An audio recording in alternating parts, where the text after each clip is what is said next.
Ancestors की blessings हमारे लिए कितना ज़्यादा मैटर करती हैं ये हम सभी जानते हैं। तो हम ऐसा क्या कर सकते हैं कि हमें हमारे एंसेस्टर्स की ब्लेसिंग्स मिले, क्योंकि जीवन में आगे बढ़ने के लिए हमारे एंसेस्टर्स का हमारे ऊपर हाथ होना बहुत ज़्यादा ज़रूरी है। तो ये एक बहुत ही डीप रूटेड एक मुद्दा है कि एंसेस्टर्स तो हमको ऑलवेज़ खुश देखना चाहते हैं, वो ब्लेसिंग ही देते हैं, लेकिन फिर भी ऐसा क्या है जो कि हमारे लिए ब्लॉकेज बनता है। तो इस पर कभी हम एक डिटेल वीडियो ज़रूर से बनाएंगे एंसेस्टर्स को लेके।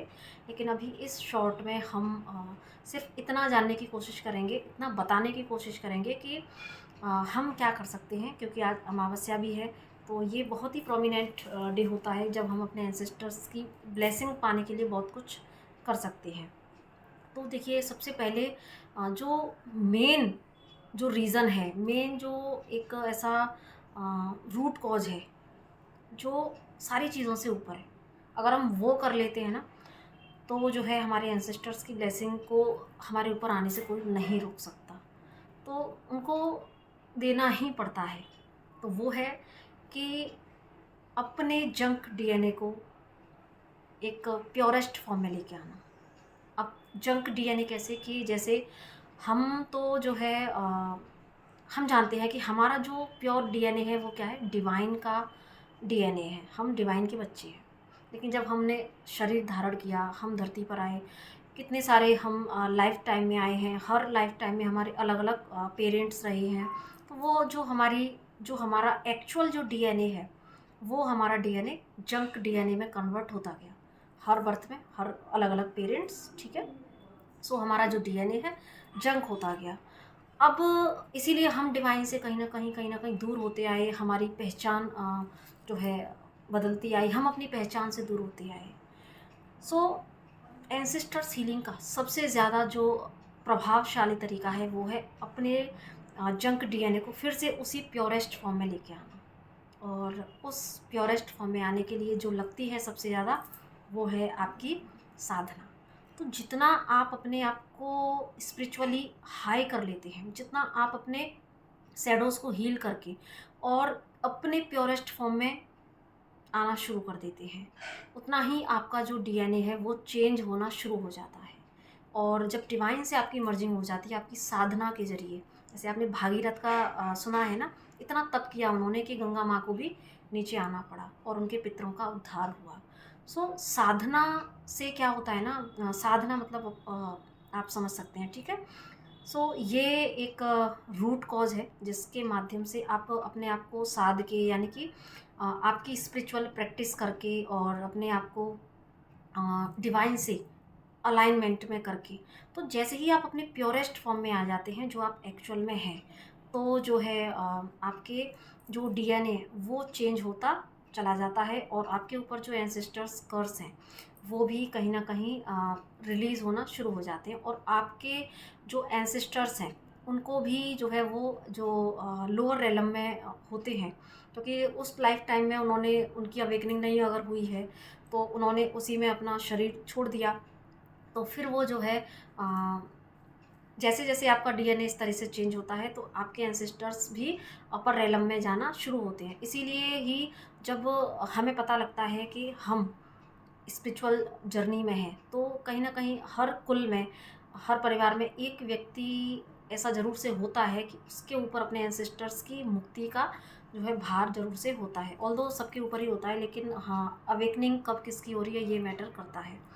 सो इसीलिए ही वैसे कहा, हम यही कहेंगे कि हर व्यक्ति को अपने एंसेस्टर्स की मुक्ति के लिए प्रयास करना चाहिए। अपने सबसे पहले इसके लिए अपने आप को ही अ, उस लेवल पर ले जाना, यानी कि अपने आप को ऐसा नहीं है कि पूरी तरीके से जैसे हम बोल रहे हैं कि घर-बार को छोड़ के सारी चीज़ें करनी है, नो। आप ईश्वर की तरफ मुड़िए, ईश्वर से कनेक्शन बनाना शुरू कीजिए। और जितना ज़्यादा आप स्पिरिचुअल प्रैक्टिस करेंगे, जितना ज़्यादा आप अपने आप को प्योरेस्ट फॉर्म में लाने के लिए कोशिश करेंगे, उतना ही आपके ऊपर एंसेस्टर्स कर्स जो है उतरना शुरू हो जाते हैं और आपके एंसेस्टर्स की भी मुक्ति के द्वार खुलते हैं। तो ये एक रूट कॉज है। और इसके अलावा भी जो आप कर सकते हैं, जो अब हम प्रैक्टिकली यहाँ पर जो अगर हम देखो, हर व्यक्ति साधक पूरी तरीके से नहीं बन सकता है ना, स्टेज वाइज स्टेज होता है, धीरे धीरे धीरे धीरे ही करना शुरू करते हैं। जैसे अगर कोई साधना में उतरता है तो एक साथ कोई घंटों बैठ के साधना नहीं कर सकता है ना, तो धीरे धीरे ही चीज़ें होती हैं, बट हाँ प्रयास ज़रूर से करना चाहिए।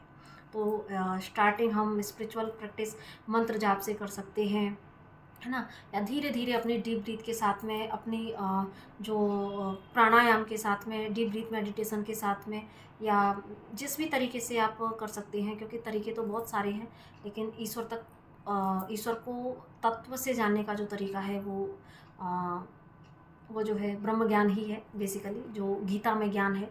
ठीक है, तो श्वासों के जो महत्व को समझ लेता है, ठीक है, तो श्वासों पर, जैसे अभी आप बिगिनर हैं तो ना अपनी श्वासों पर ही कोई मंत्र जाप करके तो भी आप जो है धीरे धीरे धीरे धीरे, फिर क्या होता है ना, जैसे जैसे आप डिवाइन मंत्र आपका सिद्ध होता शुरू हो जाता है, होना शुरू हो जाता है, तो जैसे जैसे आप डिवाइन से अलाइनमेंट में आना शुरू होते हैं, तो फिर धीरे धीरे डिवाइन आपकी तरफा वो नॉलेज भी प्रोजेक्ट करना शुरू कर देते हैं, किसी न किसी माध्यम से आपके पास चीज़ें आना शुरू हो जाती हैं, और आप उस डिवाइन गाइडेंस को फॉलो करते हुए आगे बढ़ते हैं।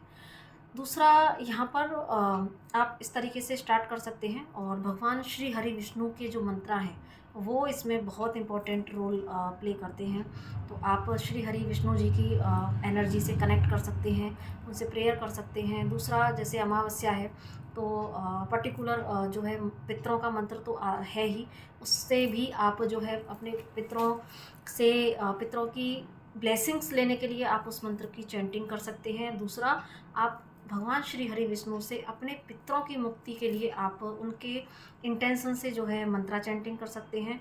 तो पितरों से अपने लिए ब्लेसिंग मांग सकते हैं, और भगवान श्री हरि से अपने पितरों के लिए ब्लेसिंग्स मांग सकते हैं। तो इस तरीके से हम अपने एंसेस्टर्स की हीलिंग कर सकते हैं। तो डेफिनेटली जब आप अपने पितरों, जो कि अभी लोअर रेलम में हैं, और अगर उनको आप जब ईश्वर की तरफ ले जाएंगे, जब आप उनको प्रकाश की तरफ ले जाएंगे, तो डेफिनेटली उनको उनकी ब्लेसिंग आपको मिलेगी ही मिलेगी। ठीक है, तो ये आप ज़रूर से अपने पितरों के लिए कर सकते हैं। और शाम को दक्षिण दिशा की तरफ अपने पितरों के नाम से दिया ज़रूर से जला सकते हैं, मंत्रा चैंटिंग कर सकते हैं। और डोनेशन इसमें सबसे ज़्यादा इम्पोर्टेंट रोल प्ले करता है। तो अपने पितरों की मुक्ति के लिए आप जितना हो सके डोनेशन ज़रूर से करें। अमावस्या वाले दिन आप ज़रूर से नीडी व्यक्तियों को कोई ना कोई डोनेशन ज़रूर करें, और इंटेंशन सेट करके, इंटेंशन मैटर करता है, तो इंटेंशन ज़रूर से सेट करें। और अपने पितरों की मुक्ति के लिए आप जो है जितना डोनेशन कर सकते हैं आप नीडी व्यक्तियों को करें, अनाथ आश्रम में कर सकते हैं, वृद्धाश्रम में कर सकते हैं, है ना, किसी भी जो भी बुज़ुर्ग हैं आप उनकी सेवा कर सकते हैं, एनिमल्स को डोनेशन कर सकते हैं। तो जैसे भी आपका दिल गवाही करता है आप वैसे डोनेशन ज़रूर से करें। डेफिनेटली आपको अपने पितरों की जो है ब्लेसिंग्स ज़रूर से मिलेगी। ठीक है, और आप खुद भी जो है अपनी लाइफ में भी परिवर्तन देखोगे।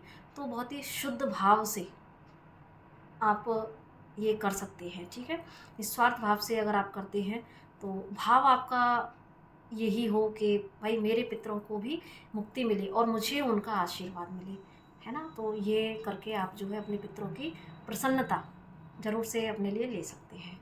तो बेसिकली देखो हम 3D में ये सारी चीज़ें ज़रूर से कर सकते हैं जैसा मैंने अभी बताया, लेकिन हाँ सबसे इम्पोर्टेंट जो है, जो मैंने DNA के बारे में बात करी, तो आप ज़रूर से क्योंकि यहाँ पर ना आपकी अवेकनिंग, आपका डिवाइन से अलाइनमेंट होना, ठीक है, आपके लिए तो फ़ायदेमंद है ही, क्योंकि आप माने या ना माने, आज नहीं तो कल समझ में आएगा, लेकिन ये समझ में आएगा कि हमें ये जीवन क्यों मिला है ना। हमें इस जीवन का लक्ष्य ज़रूर से समझ आएगा, आज नहीं तो कल। तो अगर हम आज समझ जाते हैं, आज प्रयास करना शुरू करते हैं, तो यहाँ पर उन्नति आपकी भी है, और आपकी उन्नति से ही आपकी जो है एंसेस्टर्स की भी उन्नति है। सो छोटे छोटे स्टेप ले सकते हैं, लंबे समय तक नहीं बैठ सकते तो थोड़ा थोड़ा समय अपने लिए ज़रूर से निकाल के और हम ये सारी चीज़ें कर सकते हैं, और अपने पितरों की मुक्ति भी कर सकते हैं, करा सकते हैं। मतलब हम एक निमित्त बन सकते हैं, हम कुछ नहीं है लेकिन हम एक निमित्त बन सकते हैं, और क्योंकि हमारे ऊपर रिस्पॉन्सिबिलिटी भी है, ठीक है। और इसीलिए शुरुआत होती है अपने आप से। तो सबसे पहले तो हमें खुद ही जो है उस ईश्वर को समझना है, पाना है, अपनी प्योरेस्ट फॉर्म में आना है ना, ऑथेंटिक सेल्फ में आना है। सो ये मुझे लगा कि इम्पोर्टेंट है, तो वो ज़रूर से मुझे आप तक बताना चाहिए।